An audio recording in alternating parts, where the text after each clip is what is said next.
100% بالقانون. باختصار شديد، بعض مكاتب الاموال او المكاتب اللي هي بتدي للناس قروض او بعض البنوك، طبعا احنا مش هنذكر حاجه بعينها، احنا كل واحد طبعا عارف هو بيعمل ايه، ولكن في النهايه هناك بعض مكاتب الاموال اللي بتسلف الناس قروض او بعض البنوك بيحصلوا فلوسهم او اقساطهم بطريقه غير قانونيه بالمره، عن طريق ان هو بيوكل عنه عن تحصيل الاموال دي مكاتب خاصه، طبعا بتعامل الناس بطريقه مش قانونيه في تحصيل الفلوس، وخاصه الناس اللي بيبقى عندهم اعذار او المتاخرين في السداد.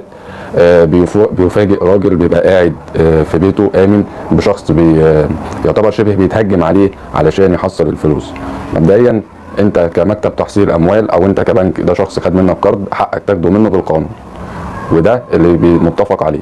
بيتفقوا مع مكاتب خاصه، المكاتب دي عباره عن شويه بلطجيه يعتبر كده بالبلدي، هم اللي بيقوموا بتحصيل الفلوس دي، وخاصه الناس اللي هي يعني بتبقى متاخره في السداد، اللي بياخد مثلا عليه قسط مثلا 10 قروش كل شهر، فبيقعد مثلا شهر او شهرين او 3 ما بيدفعش او بيتاخر في السداد. بيفاجئ ان هو بيجي له مثلا شخص كده او مجموعه اشخاص في البيت، واحنا عايزينه يبتدي بالسب ويبتدي بالتهجم على الناس لو ما الفلوس دي مش موجوده، فوق كمان ان هم ممكن ياخدوا من بعض الناس فلوس ازيد من المطلوبه علشان اتاخروا، وده طبعا ما بيكونش قانوني.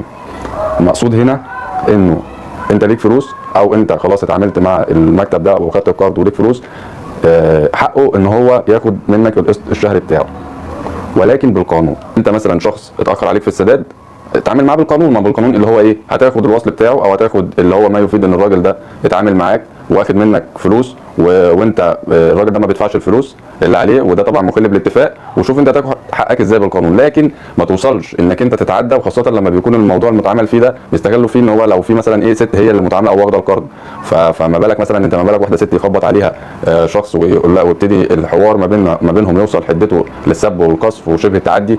احنا على فكره سجلنا الموضوع ده لان هو حصل اكتر من مره، واشتكيت لي، جات لي موكله عندي قالت لي انا بتعامل مع بعض او احد المكاتب اللي هي الماليه دي، وبيتم بالفعل ان الناس كل بين فتره والتانيه بيجوا يعني شبه مش بيخبطوا، بيكسروا الباب، ويبقى في اثبات ان الناس دي فعلا بتتعامل كده.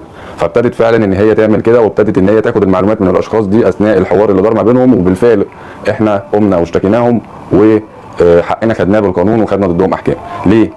لانه انت هنا ما ينفعش تتعامل كجهه اي مكان خاص او عامه بالطريقه دي. يا راجل ده حتى يعني الضابط لما بيجي ينفذ شغله وبيروح لاي حد عشان مثلا اي سبب، وده بيبقى شغله، بياخد اذن من النيابه العامه.